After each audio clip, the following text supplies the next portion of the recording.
next work session is the county website update. Ms. Worsham and Mr. Coleman.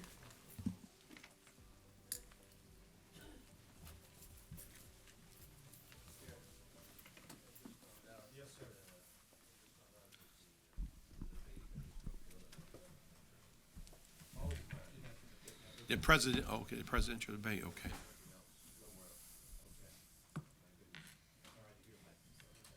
I was looking forward to being there, to shake their hands, okay?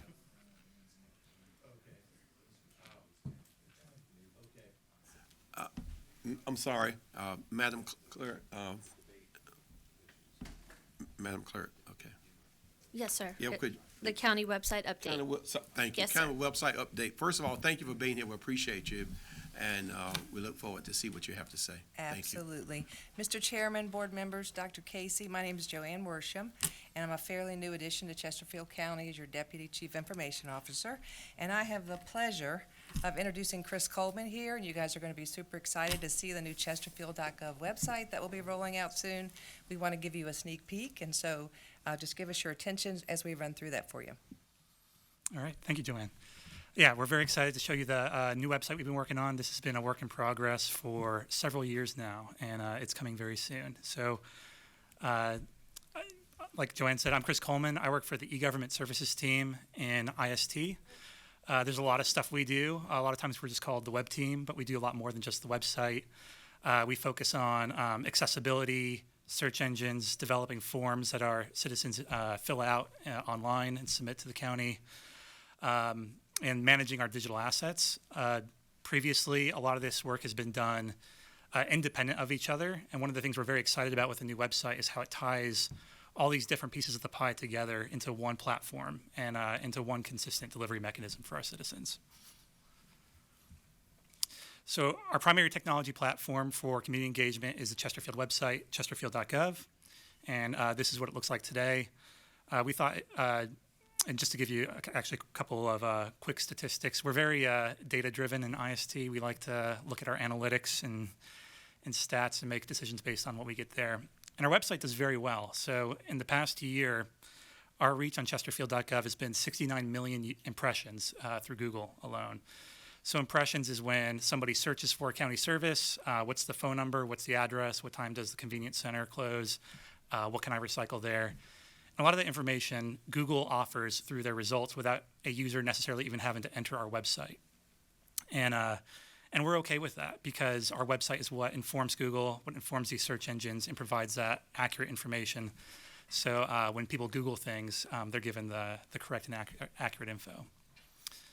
9.6 million page views on chesterfield.gov, 2.4 million visitors, over 140,000 search queries processed within our website. 65% smartphone sessions. This is a number I'm going to get into a little bit more in just a second, but this is a huge trend we've seen in recent years is people are no longer doing business on their computers, they're doing business on their phones. And one of the big initiatives of the new Chesterfield.gov is to really meet people where they are and make sure that our services work on the phones and are mobile friendly, mobile responsive, and that they can access our services and programs on the go.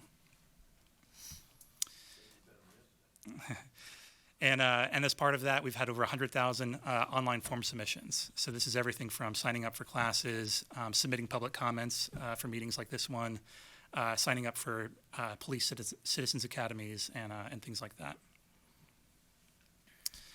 So before we show you the new website, we kind of wanted to go back in time and show you where we started. I appreciate that history lesson. Thank you. Let me just pause there. Thank you. Yeah, so we love back machine, and in 1997 was when Chesterfield County launched its first website. And I won't tell you what grade I was in.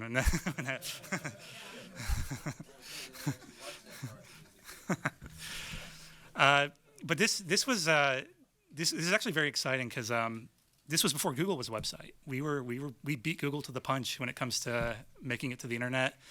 It's one of the really exciting things about working for Chesterfield County as an employee in IT, that we've always invested in technology and innovation, and we continue to do so. So the fact that we had a website when less than 25% of American adults had a computer or had access to the internet is a really big deal. And this is what our website looked like then.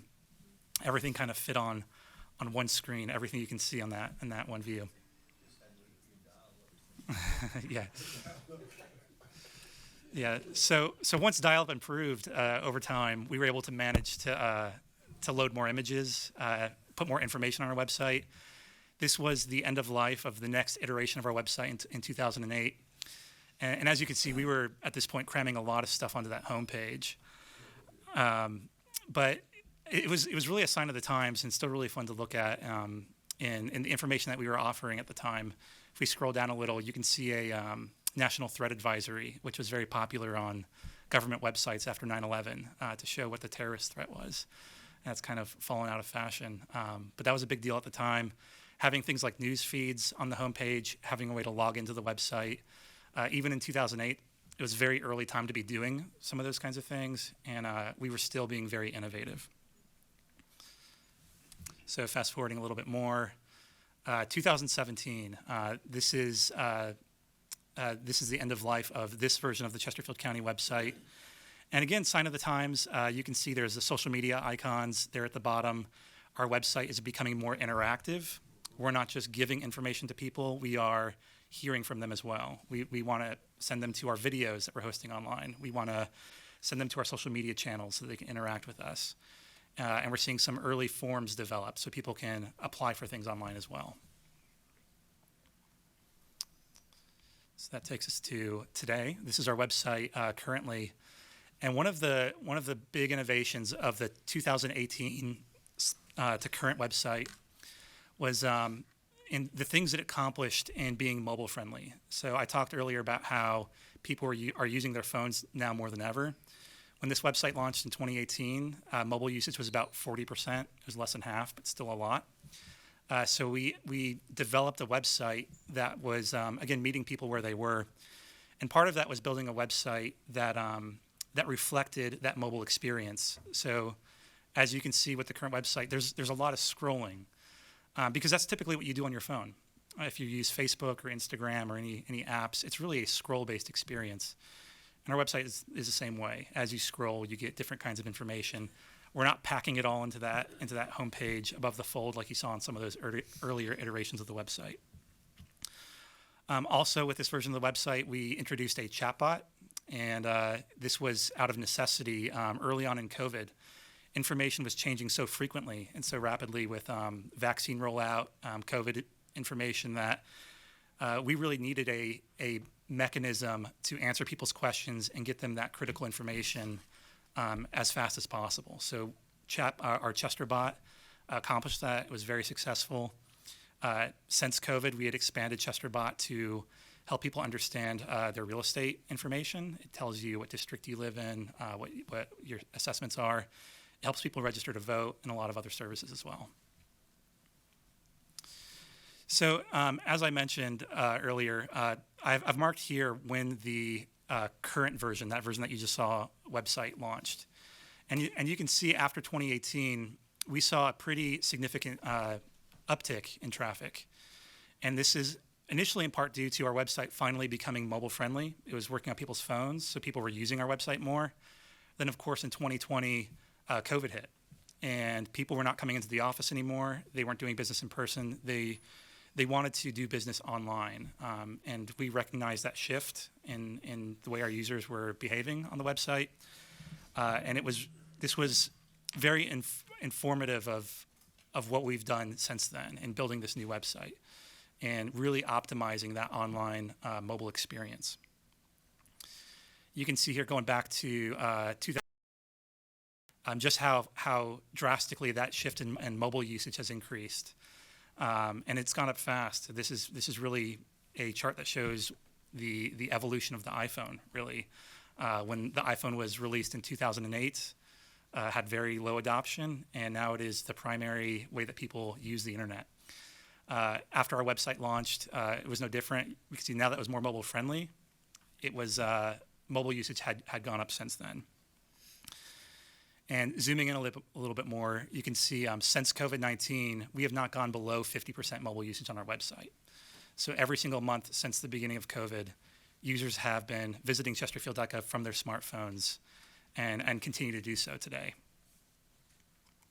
So what's next? Very excited to reveal the new Chesterfield.gov. Big priority for us was building an experience that was what we call device agnostic. It's we want our website to work on every platform, every device, no matter what you're using, whether that's a large desktop computer, whether that's a laptop, a tablet, smartphone, even a smartwatch. And we don't want to create an additional burden for our users to be able to get that information or interact with us. So that means that you don't have to download an app. There's no additional wall or barrier to be able to get this information. So anything you can do on a desktop computer, you can do on your phone. And we've developed our website to be able to behave in that way.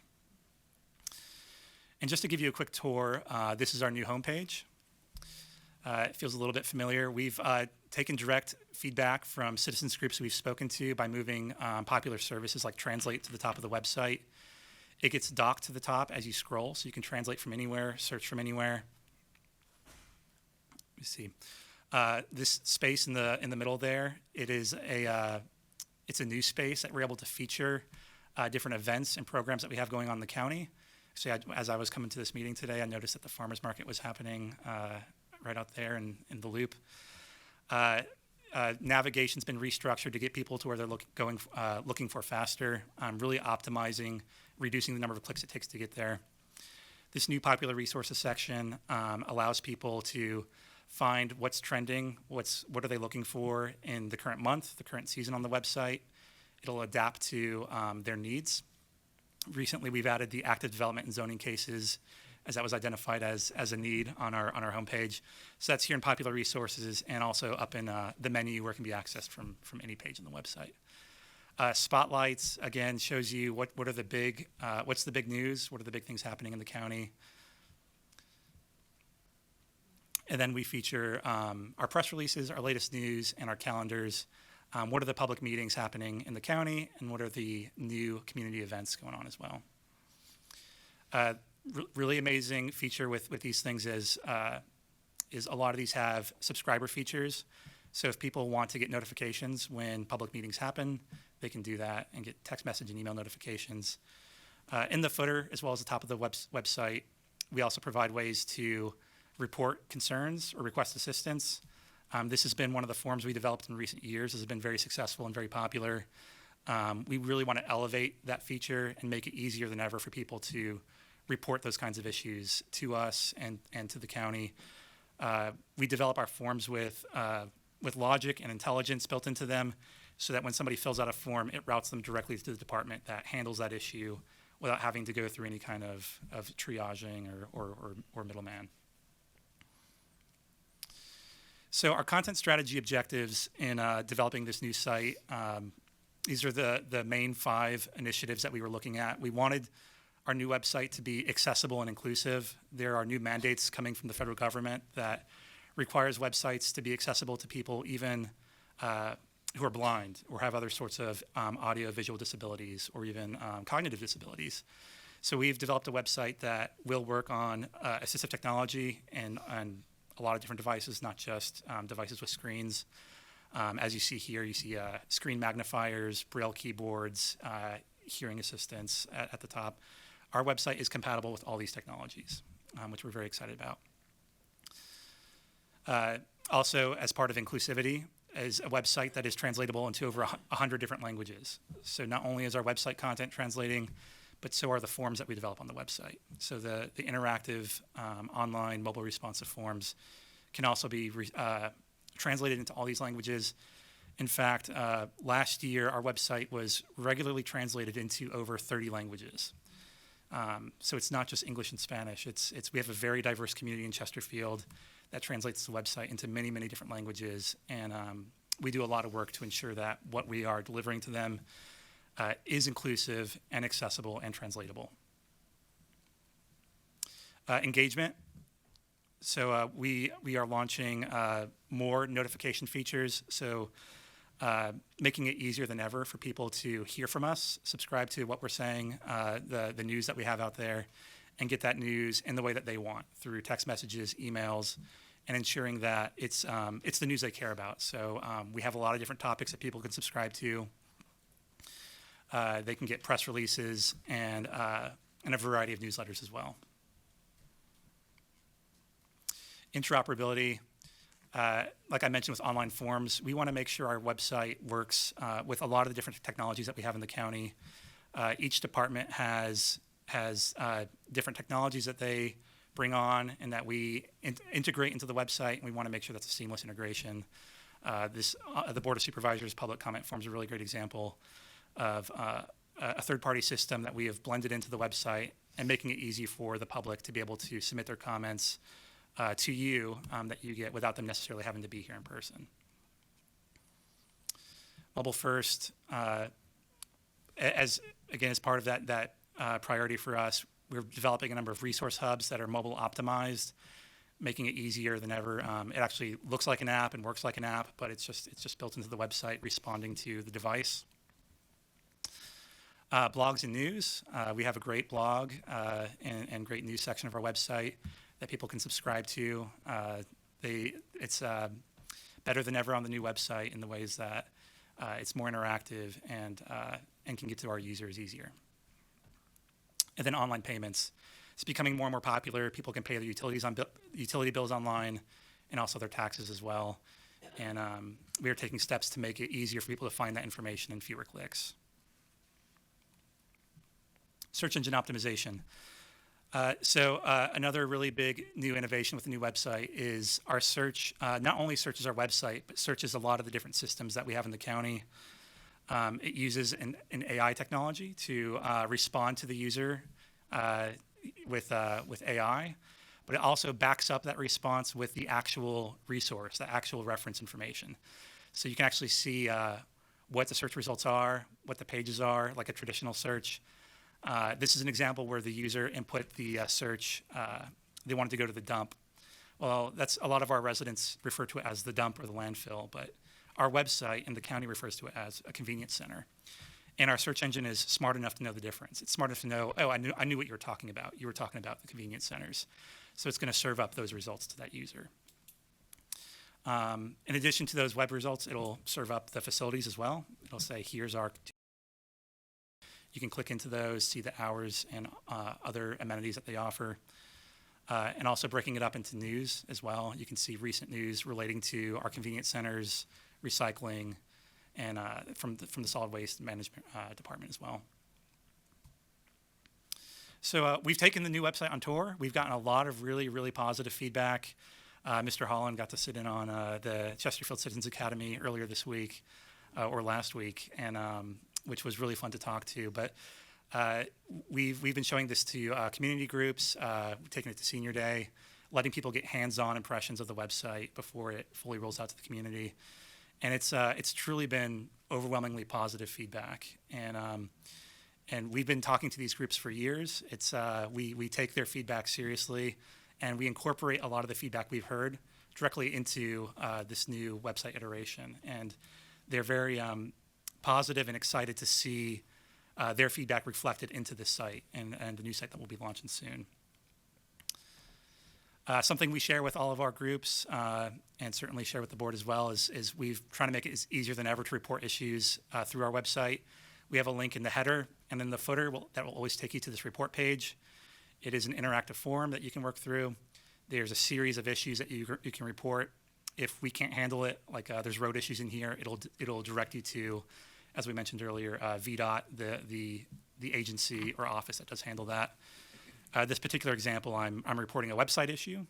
So this is a new website. We welcome any sort of feedback, or if you run into any issues, feel free to let us know. Like I say, this form comes directly to our office, and we will address these immediately. So the go-live date, just a few short days. Monday, May 20th, we will be launching to the public. So our team is hard at work. We have a small but mighty team in e-government services. And for many years now, we've been working directly with every single department in Chesterfield County to ensure that the information is correct and accurate and optimized for this new website rollout. And we're very excited to go live with this. And the new website is not the end. We're looking at it as this is the beginning. We're going to continue to optimize and enhance it moving forward, and we have a very exciting roadmap ahead of us as well. So we thank you and happy to answer any Excellent. questions. Any comments or questions, supervisors? Yes, please, Ms. Snyder. Along with the little helpful things that you can do right on your phone, was there any, by any chance, Elm able to be integrated into the phone better so that it's more accessible, like for reporting things, for community enhancement and things like that, like or zoning violations? So I'll say Elm, as an independent system, is not totally part of this, but I will say, as part of our general accessibility initiative to bring all of our systems into compliance, Elm is, of course, one of those that we'll be auditing and taking a look at. And of course, being mobile, responsive, and working on the phone is an accessibility issue. So it's not just being translatable and assistive technology. It's something as simple as, well, does it work on your phone? And that is a priority. So, Thank you. Thank you for Appreciate bringing that to our it. attention. Mr. Carroll. QR codes. So we have one that people can just click on or with their phones and take them right to the website. Do we have individual ones, say, for different for like Parks and Rec? If someone's in one of our parks and they want information about Parks and Rec, is there a QR code they can take a picture of it, click on it, and go right to the Parks and Rec information? Yeah, of course. We have platforms in the county. Departments have platforms where they can generate QR codes, and certainly direct them to specific pages. It could direct them to notification lists so that they can get updates about the parks or any other topics. There's I know Midlothian Mines is a park I go to almost every day. I live right behind there, and they've got a QR code on the trailhead that I see all the time. So those QR codes will continue to work. We're not going to have to put stickers on top of any of them when we launch the new website. All of the links to the site will remain the same. We've been able to transfer the URLs from the old site to the new one to ensure that continuity of service with our old QR codes. Super, thank you. Thank you. Dr. Miller. Well, thank you for all your hard work. It's nice that you live in the Midlothian district. This may be covered under the chatbot, but is there a page just for frequently asked questions, and where folks go for that? Is there something like that in the new? So we really see the homepage as the page for frequently asked questions. Okay. We're going to have that popular resources that we want to adapt to those questions that are being asked in the moment. We don't want that to become stagnant information. And there's also, with the new search technology that we're launching, there's a lot we can do to identify trends and suggest search terms based on what we're seeing in our data and those other search queries and trends to ensure that certain topics are rising to the level. We're gonna have really more control over the sequencing and what we're returning to people as part of that new experience than ever before. And how is AI informing you through this process? So right now it's very early. It's a very basic integration, just to kind of dip our toes in the water. This is part of our roadmap moving forward, is to see what else we can do with AI to develop engines or other kinds of bots to allow people to have conversations with, to alleviate phone wait times, to be able to answer complicated questions as it relates to permitting or other kinds of ordinance issues in the county. These are things that we're working directly with departments on and that we have interest in. But this, I would say we're in the early stages, but it is part of our roadmap as we move forward later on this year to see how we can introduce that in a safe, controlled, and accurate method. All right. Thank you. Ms. Matt Snyder. Along with AI, some corporations are creating their own proprietary AI systems. Is that something that we've thought about as far as, with our codes and anything that has to do specifically with Chesterfield, so that it would be a smaller, it wouldn't add in false information that, so it just Right, has yeah. our accurate information? So the AI tools that we have like what we would call a walled garden. It is only listening and consuming information that we own. So information that lives on the website or lives in a system that we have connected to it. So that is we wouldn't want it to be any other way. I'm sure it's Chesterfield first. All right, very good. Yes, Mr. I just want to Carroll. say it looks great. I can't wait to utilize it. And I think it's going to be much more user-friendly. Not that the other one was bad, but this looks pretty impressive. Thank you. Excellent. Thank you so much. All right, well, thank you. Thank you both for being here. Great presentation. We appreciate your improvements. Have a great day. Thank you.